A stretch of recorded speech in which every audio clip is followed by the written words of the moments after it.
안녕하십니까. 2023년 2월 14일 새벽 뮤팩트 시작하겠습니다. 어제부터 국민의힘 전당대회 합동연설회가 시작이 됐습니다. 제주를 시작으로 앞으로 7차례 열릴 예정인데, 자, 안철수, 김기현 안철수 뭐 양자 대결이다 뭐 이렇게 얘기가 나오고 있고, 천하람 변수 뭐 이런 정도로 흐름이 분석이 됩니다. 근데 요새 당과 대통령실 일치되는 게, 일체가 중요하냐 아니면 분리되는 게 중요하냐, 이걸 가지고 논쟁을 벌이고 있습니다. 그걸 제가 말씀드리려고 합니다.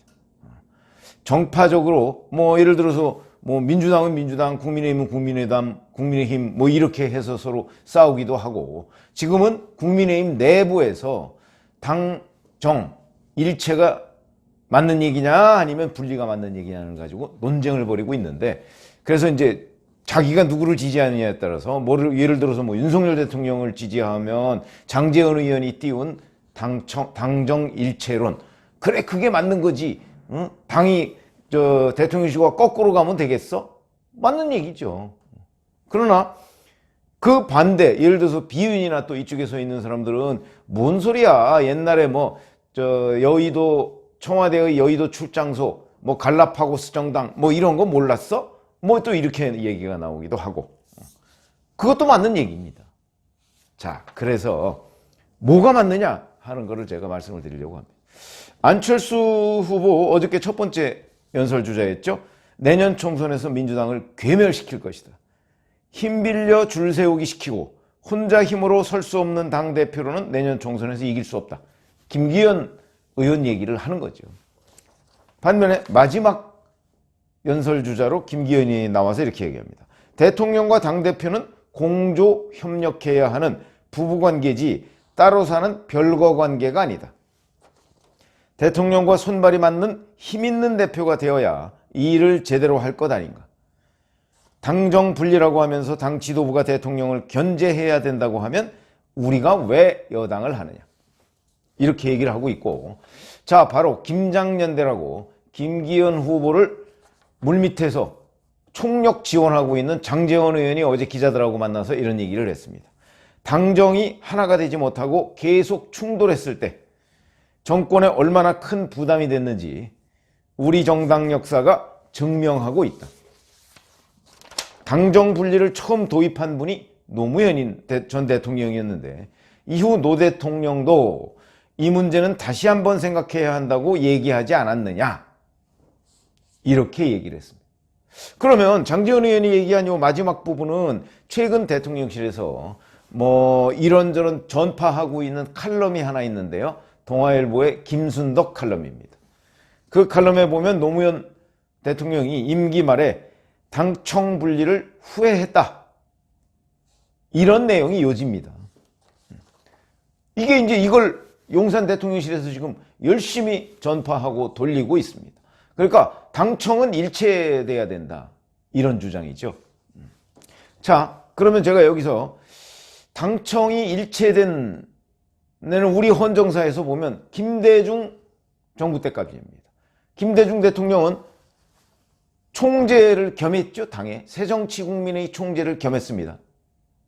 새천년 민주당 총재도 겸했고요.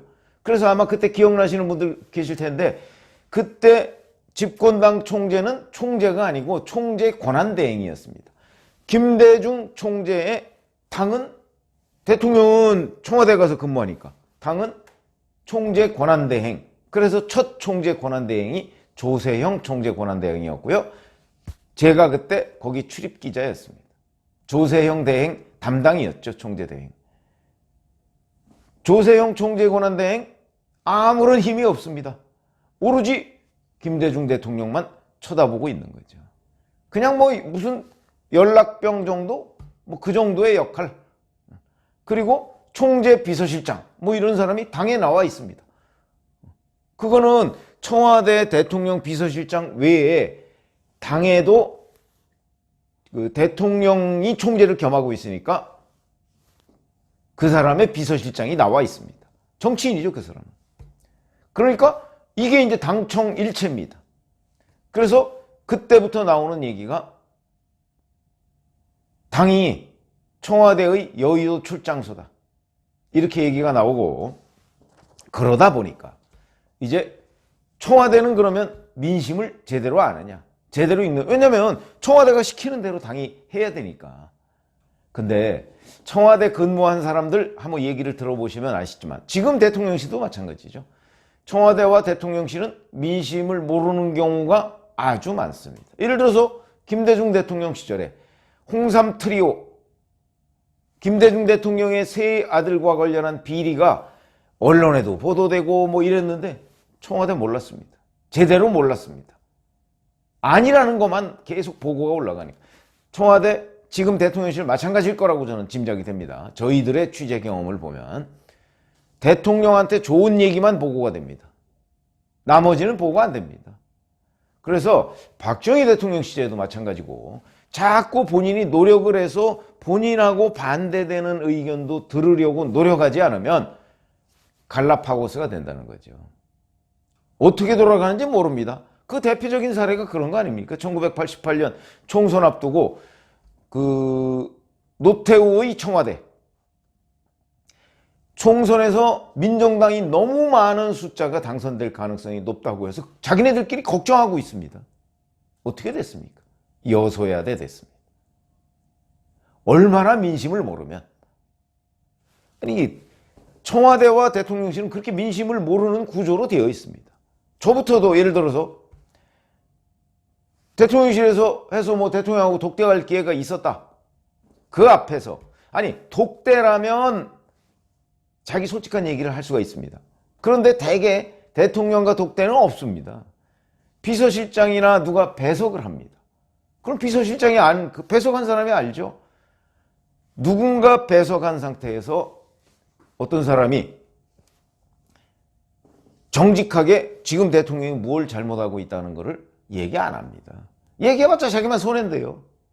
그러면 다음부터 안 만날 텐데요. 그거를 자기한테 싫은 소리, 쓴소리를 하는 사람을 다음번에 또 만날 수 있는 사람. 그게 훌륭한 사람입니다.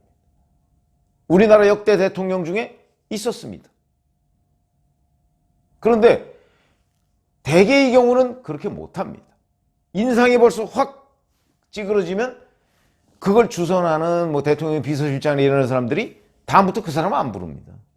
그러면 대통령이 일부러 찾아서 야 누구 좀 들어오라고 하기 전에는 절대 안 부릅니다. 그런 걸 권력자 주변에 있는 사람들은 다 알기 때문에 쓴소리 안 합니다. 저는 저희 기자 뭐 30년 넘게 해가면서 내가 청와대 가서 이렇게 쓴소리 했다 라고 얘기하는 사람은 굉장히 많이 들었지만 실제 그걸 확인한 경우는 한 번도 없습니다. 그게 무슨 소리냐? 쓴소리 했다고 밖에 나와서 그러는데 실제 쓴소리를 했는지 확인할 방법이 없습니다. 제가 알기로는 쓴소리 안 했다고 합니다. 이런 거 한번 생각해 보시죠. 1997년 그 이른바 신한국당의 구룡 시대에 이한동 후보가 구룡 중에 한 명이죠. 기자회견을 했습니다. 대통령 앞에 가서 그때는 이회창 대표가 대표직을 가지고 후보로 나오느냐 아니냐가 논란이 됐을 때입니다. 그때 내가 대통령 앞에 가서 세게 얘기할 거라고 기자들한테 얘기를 했죠. 아침에 그렇게 얘기하고 오찬에 갔습니다. 오찬에 가서 이한동 후보 그 얘기 안 했습니다. 제가 그 얘기 안 했다는 사실을 나중에 그 구룡 중에 다른 분한테 확인을 했습니다. 오히려 대통령을 칭송하고 왔습니다. 그런 게 대통령실, 청와대입니다. 그렇기 때문에 당정일체 이렇게 얘기하면 아니 제왕적 총재 얘기가 왜 나왔는데요? 그의 연장선상에 있습니다. 노무현 대통령의 당청 분리라는 철학은 왜 그걸 갖게 되었을까요? 바로 이런 폐단 때문에 갖게 된 겁니다. 노무현 대통령이 임기 말에 당청 분리를 다시 검토해야 된다고 생각했던 이유, 그거는요, 그거보다 훨씬 더 중요한 거는 노무현 대통령이 대통령에 취임하면서 왜 당청이 분리돼야 한다고 그런 생각을 갖게 되었느냐가 더 중요한 거고, 그 다음에 그 후회한 거는 그것 때문에 후회한 게 아니고 자꾸 열린우리당을 탈당하는 의원들이 많아지는 거 아닙니까? 본인이 지지율이 떨어지다 보니까. 그래서 그 부분을 비판하다가 나온 얘기입니다. 그러니까 우리 이런 거 생각하시면 됩니다. 자, 노무현 대통령이 막판에, 그게 2007년입니다. 2008년 총선을 앞두고 열린우리당의 많은 의원들이 이대로 가면 자기 배지 떨어질 것 같으니까, 그러니까 탈당하고 노무현 대통령 비판하고 했던 거죠. 만약에 그때 2007년에 노무현 대통령의 지지율이 꽤 높았다, 절대 비판 없습니다. 그냥 당청 분리의 아주 모범적인 사례로 노무현 대통령 시대가 기억이 될 겁니다. 모범적인 사례. 그러니까 자, 여기서 좀 짤막하게 말씀드리면 이런 겁니다. 우리 헌정사의 전체적인 흐름은요, 당정 일체에서 당정 분리 쪽으로 옮겨왔습니다. 그러면 당정 일체가 최선이냐, 당정 분리가 최선이냐, 그건 모르죠. 그 각각 장단점이 있는 제도고 선택의 문제입니다. 근데 적어도 흐름은 당정 일체에서 분리 쪽으로 왔고, 그것 때문에 지금 국민의힘 당원제 7조도 대통령의 당직 겸임 금지를 규정하고 있습니다. 그러니까 당청, 요새는 당과 대통령실의 분리, 이 정신을 국민의힘도 당원에 담고 있는 겁니다. 그러니까 지금 장제원 의원이 당정이 하나가 되지 못하고 충돌했을 때, 이거는 맞죠. 왜 당과 대통령실의 충돌을 염두에 둡니까? 협조를 염두에 두면 아무 문제가 없는 겁니다. 당과 대통령실이 완전 분리돼서 된다는 건 상상할 수가 없는 일이고, 그건 뭐 집권당에서 상상할 수가 없는 일이죠. 그러나 또 완전히 일체되는 것도 저는 상상해서는 안 된다고 봅니다. 왜? 그럴 경우에 민심과 대통령실이 멀어지는 결과를 초래하죠. 민심을 더 잘 아는 쪽은 당입니다. 대통령실보다는. 제가 대통령실이 민심을 잘 모른다고 말씀드렸죠. 그건 저희들의 수십 년 동안의 경험에서 대통령실은 민심을 잘 모릅니다. 윤석열 대통령실만 그런 게 아니고 역대 대통령실, 역대 청와대가 그랬습니다. 근무한 사람들, 그 수석들, 뭐 비서관들 한번 물어보시면 솔직하게 토로할 겁니다. 왜 모르는지. 자, 그렇기 때문에 전체적인 우리 헌정사의 흐름, 당정 일체보다는 분리로 갔다. 그렇다고 해서 분리가 최선은 아니다. 그러면 최선은 뭐냐?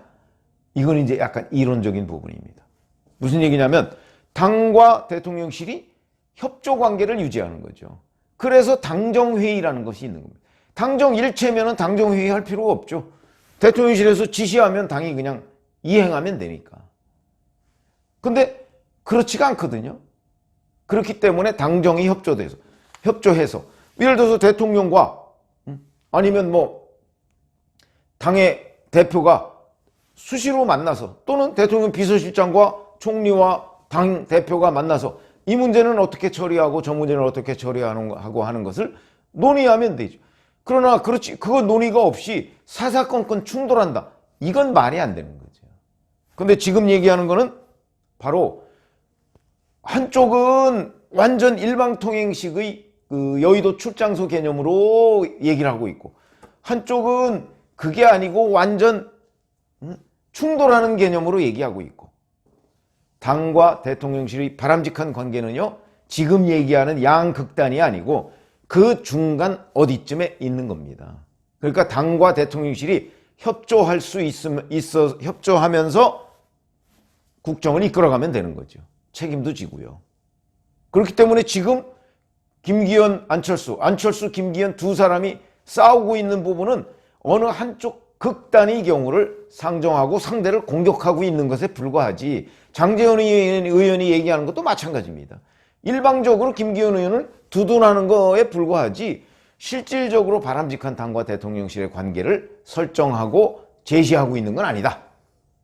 가장 바람직한 관계는 이 두 사람이 얘기하는 관계가 아니고 그 중간에 당과 대통령실이 협조하고 서로 상대를 존중하고 서로 입장을 조율하고 이러면서 국정을 이끌어가는 게 가장 좋은 방법이죠. 그렇지 않으면 늘 문제가 생겼다는 게 저희들의 경험이고, 한국 헌정사의 교훈입니다. 그런데 지금은 극단에서 상대방 공격하는 데에만 당정일체론, 당정분리론을 이용하고 있다. 바람직한 관계, 그걸 목표로 나아가야 됩니다. 그래서 제 시청자분들도 나는 누구 편이야가 아니고 당과 대통령실과의 관계는 어떤 게 가장 바람직하냐, 그걸 위해서 노력하는 쪽에 지지를 보내야 되는 거죠. 근데 지금은 아쉽게도 국민의힘 전당대회 대표들 중에서는 그게 안 보입니다. 그런 쪽으로 노력하는 게 중요하다고 말씀을 드리겠습니다. 고맙습니다.